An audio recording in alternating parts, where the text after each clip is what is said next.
तो 10% होगा, होगा कि नहीं?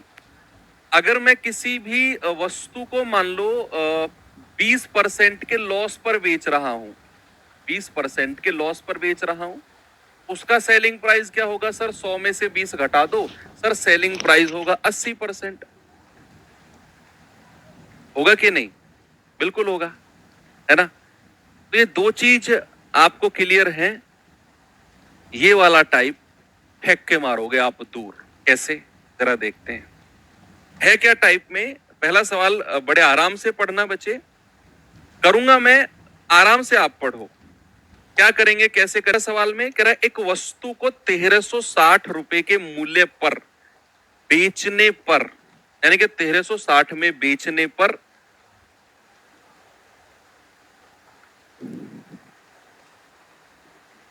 है ना तो एक विक्रेता को 15% की हानि होती है, लॉस होता है। कह रहा है यदि उसे 10% का लाभ कमाना हो तो वस्तु को किस मूल्य पर बेचना चाहिए? यहां पर आपसे उसने बोला कि एक वस्तु को एक दुकानदार ने ना 1360 में बेचा है, और ऐसा करने पर, यानी कि 1360 में बेचने पर उसे 15% की हानि हो गई। 1360 में बेचा और 15% की हानि हो गई। अब कह रहे अगर इसी वस्तु पर 10% का प्रॉफिट कमाना हो, इसी पर जिसको 1360 में बेचने पर 10-15% का लॉस हुआ है ना, अगर सेम वस्तु पर 10% का प्रॉफिट कमाना हो तो कितने रुपए में इसे हम बेचेंगे? यहां आपसे दो सेलिंग प्राइस, दो विक्रय मूल्य की बात हुई है, दो सेलिंग प्राइस की बात हुई है। एक तो सेम सेम आइटम को बेच रहा है, सेम वस्तु को बेच रहा है। एक बार तो उसे 15% की लॉस पर बेच रहा है और दूसरी बार उसे 10% के प्रॉफिट पर बेच रहा है। सेम वस्तु को दो अलग अलग बार उसने बेचा। पहली बार जब उसने 15% की हानि पर बेचा तो उसका सेलिंग प्राइस क्या था? जब उसने 10% के लाभ पर बेचा तो उसका सेलिंग प्राइस क्या था? जल्दी से आप मुझे बता दो। अनुपात में उनका निकालने वाला हूं। मैंने आपसे कहा कि जब उसने 15% की हानि पर बेचा तो उसका सेलिंग प्राइस, विक्रय मूल्य परसेंट में कितना था? आप कहेंगे सर 15% की हानि, यानी कि उसका विक्रय मूल्य था 85%। क्या ये बात क्लियर है? मैं अभी परसेंट में ही आपसे सेलिंग प्राइस पूछ रहा हूं। मैंने कहा कि अगर उसने 15% की हानि पर बेचा तो उसका सेलिंग प्राइस कितने परसेंट था? आपने कहा सर 85%। जब उसे 10% के लाभ पर बेचना था तो उसका सेलिंग प्राइस क्या था?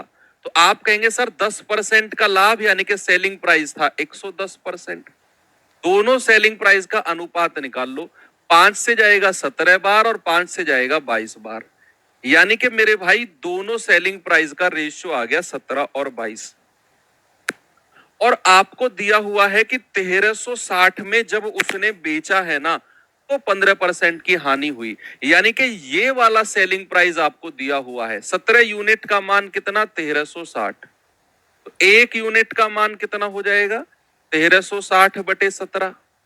तो 17 अट्ठे 136, एक यूनिट का मान 80 आ गया। तो 22 यूनिट का मान कितना होगा? 22 गुणा 80, 22 अट्ठे 176, यानी कि 1760 में बेचेगा। Option number C. आपको कोई कॉस्ट प्राइस निकालने की जरूरत है ही नहीं। भाई आप एक सिंपल सी बात बताओ, आप दुकानदार हो, आप कोई वस्तु 1360 में बेचते हो और आपको 15% का लॉस हो गया। अगर आप 10% का लाभ कमाना चाहते हो तो कितने में बेचोगे? तो इस केस में कहीं भी आपको क्रय मूल्य निकालने की नीड है ही नहीं। आपने दोनों सेलिंग प्राइस का अनुपात लेना है। पहले वाला सेलिंग प्राइस आपको दिया हुआ है 1360, एक यूनिट का मान 80, दूसरा वाला विक्रय मूल्य आपसे पूछ रहा है 22 गुणा 80, यानी कि 1760। यस, ऐसे भी आप कर सकते हैं। क्या बात है यार, तुम तो बड़ा दिमाग लगा रहे हो वैसे आजकल। दिल खुश हो जाता है, मतलब जब तुम ऐसी बातें करते हो ना, दिल खुश हो जाता है। ऐसा मन करता है कि तुम्हें पार्टी दे दूं बढ़िया वाली, जब तुम ऐसी बातें करते हो। कैसी बात? एक बच्चे ने कहा कि सर, इतना भी करने की जरूरत है नहीं, एक्चुअल में ना हमें दूसरे वाला विक्रय मूल्य चाहिए, और वो है 22 यूनिट। 22 यूनिट है, मतलब मेरा जो आंसर है वो 11 का मल्टीपल होगा, 11 का मल्टीपल। और 11 की डिविजिबिलिटी सर हमने सीखी है क्या? अल्टरनेट का सम, 6 और 1 7, 7 में से 3 गए 4, 11 से कहां कट रहा है? 6 और 1 7, 7 में से 7 गए, डिफरेंस आ गया 0, 11 से कट रहा है। बाकी को भी चेक करेंगे, 6 और 1 7, 7 में से 5 गए 2, 11 से नहीं कट रहा। 6 में से 1 गया 5, 11 से नहीं कट रहा। एक ही ऑप्शन है जो 11 से कट रहा है, सर वही मेरा आंसर है।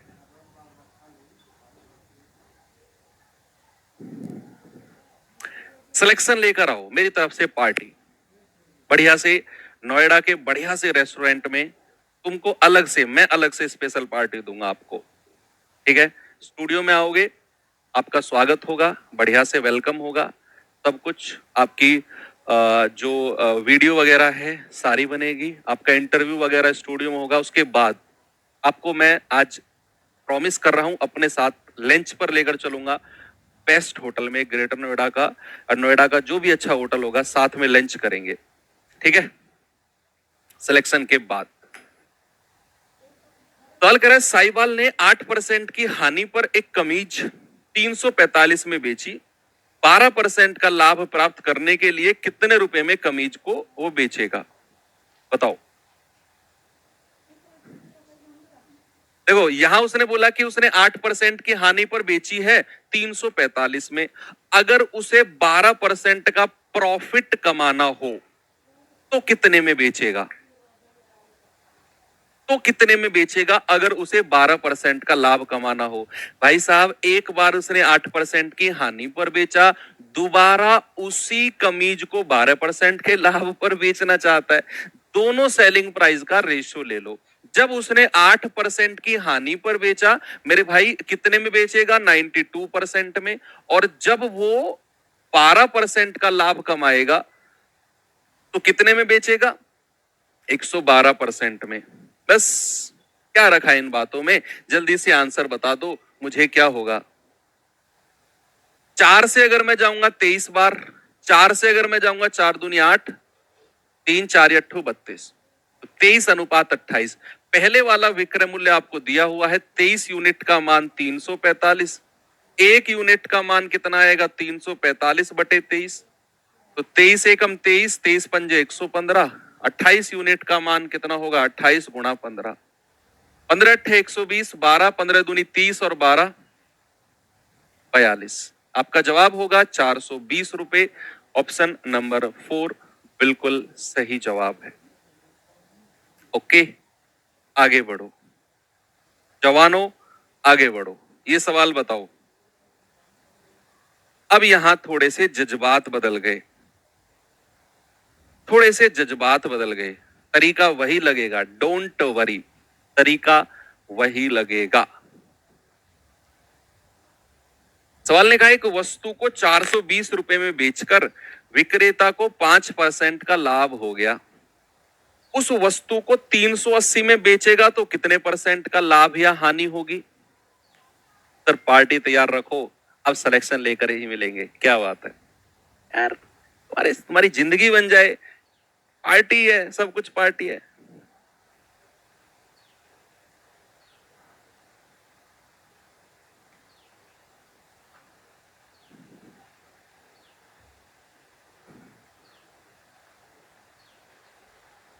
देखो, उसने कहा एक वस्तु को 420 में बेचा तो 5% का लाभ हुआ, अगर इसी वस्तु को 380 में बेचेगा तो कितने परसेंट का लाभ या हानि? अभी तक जो पीछे के हमने सवाल किए उनमें हमें परसेंट में दिया हुआ था, इतने परसेंट के लाभ पर बेचेगा, इतने में बेचेगा, इतने परसेंट का लाभ कमाना हो तो कितने में बेचेगा, परसेंट में चीजें दी हुई थी। लेकिन इस सवाल में हमको विक्रय मूल्य दिया हुआ है। हमें दिया हुआ है कि एक बार तो उसने 420 में बेचा तो उसे 5% का लाभ हुआ। अगर उसी अगर उसी उसी वस्तु को वो 380 में बेचे तो क्या होगा, है ना। इस बार हम दोनों विक्रय मूल्य का रेशियो ले लेंगे, बेशक परसेंटेज में नहीं है भाई, विक्रय मूल्य तो हमको दिया हुआ है ना। दोनों विक्रय मूल्य का रेशियो, एक बार 420, एक बार 380। जीरो से जीरो गया, दो से जाएगा 21 बार, दो से जाएगा 19 बार, यानी कि हमारा विक्रय मूल्य का रेशियो आ गया इस बार कितना, 21 और 19। अब मुझे एक बात बताओ, अगर वो 5% के लाभ पर बेच रहा है, 420 में बेचने पर उसे 5% का लाभ हो रहा है, तो कितने परसेंट में बेच रहा होगा। अगर उसे 5% का प्रॉफिट हो रहा है तो कितने परसेंट में बेच रहा होगा। आप कहेंगे कि सर 105% में, तो 21 यूनिट का मान आ गया मेरे भाई 105%। इस बार में परसेंट में निकाल, अच्छा लाभ हो रहा है ना, हाँ।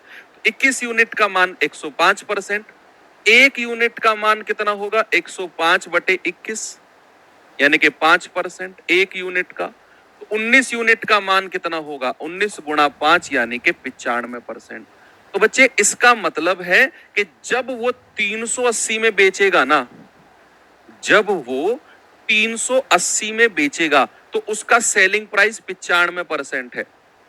और अगर कोई भी चीज 95% में बेची जाए तो उसे तो नुकसान हो गया भाई, लॉस हो गया, 100% से कम में बेच रहा है, तो लॉस हो गया 5% का।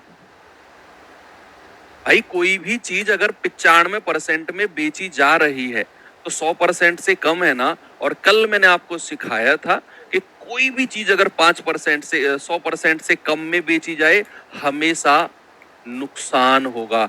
अब यहां 19 यूनिट का मान आया 95%, मतलब कि 100% से कम, मतलब कि लॉस, और मतलब कि कितना 5% का लॉस।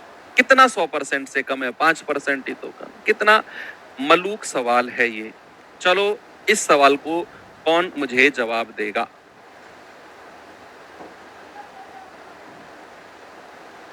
बताओ।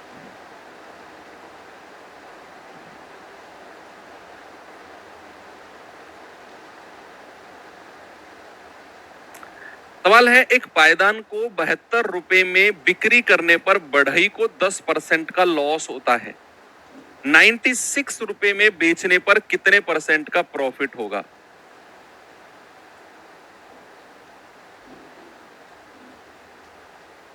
तो जीडी वालों को भी दोगे क्या। जीडी वालों के लिए एक कंडीशन है, एसएससी जीडी वालों के लिए एक कंडीशन है, अगर आपके 20 आउट ऑफ 20 आएंगे तो फिर हम बाहर चलेंगे, नहीं तो आपके लिए तो सम्मान समारोह तो अलग से होगा ही। भाई जो एसएससी सीजीएल वाले बच्चे हैं उनके लिए सम्मान समारोह नहीं हो पाएगा क्योंकि उनकी संख्या होती है कम, इसीलिए मैंने उनके लिए बोला सीजीएल या फिर और कोई एग्जाम जिनके सम्मान समारोह आरडब्ल्यूए नहीं कराता है। जीडी वालों का सम्मान समारोह तो होगा ही होगा, लेकिन अगर कोई फाउंडेशन बैच का student 20 out of 20 SSC GD में लाता है, एक दिन लेट का, जब वो सम्मान समारोह में आए ना, एक दिन लेट का टिकट करना, आपके साथ डिनर होगा।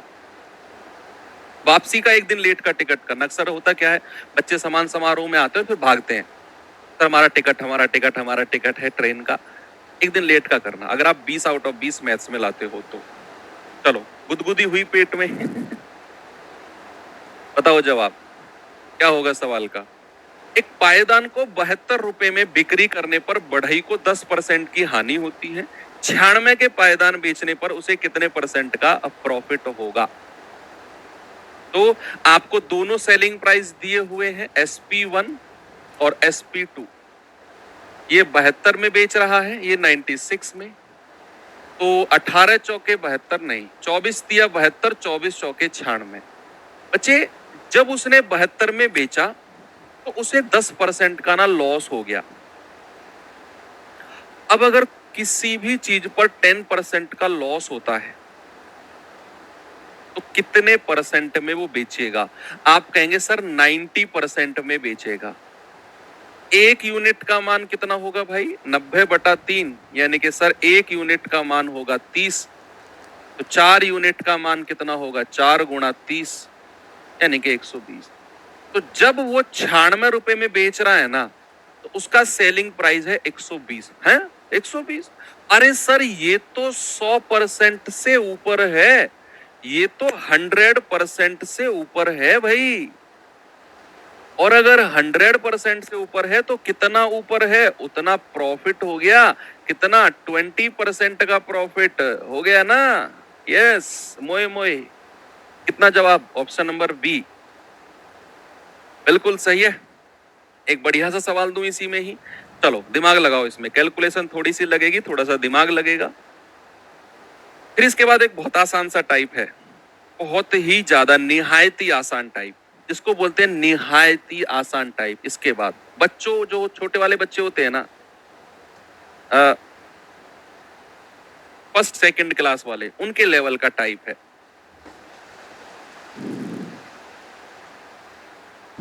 सबको मिलेगी यार, काय टेंशन लेते हो? सर हम तो इस एग्जाम की कर रहे, किसी भी एग्जाम की कर रहे हो, सिलेक्शन लेकर आना, बोलना सर हम फाउंडेशन बैच के स्टूडेंट हैं, नाम कर दिया सर, दिल जीत लिया यार तुमने अगर सिलेक्शन ले लिया तो इस बैच से।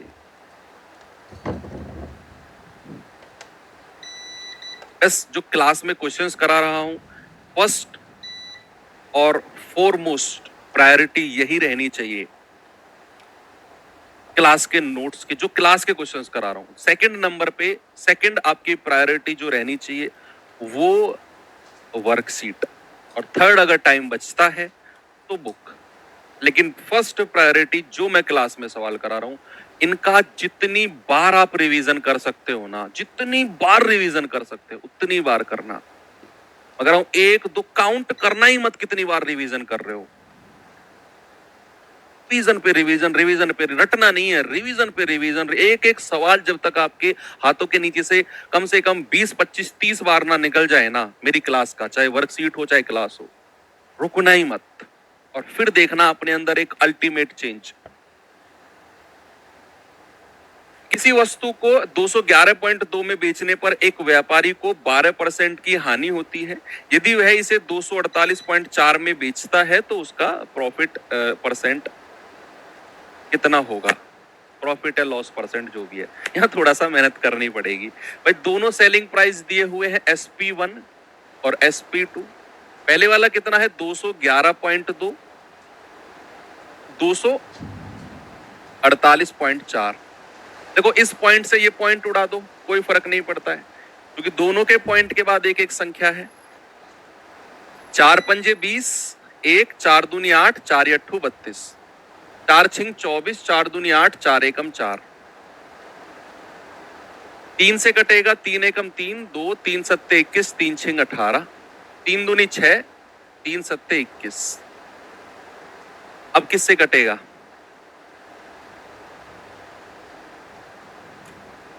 176 और 207, 22 अट्ठू 176,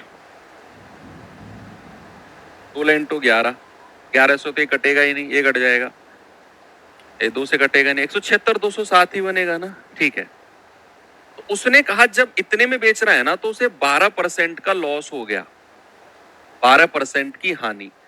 12% की हानि का मतलब है कि भाई साहब वो बेचेगा 88% में। भाई 100 में से 12 घटा दो तो एक यूनिट का मान कितना आएगा? 88/176।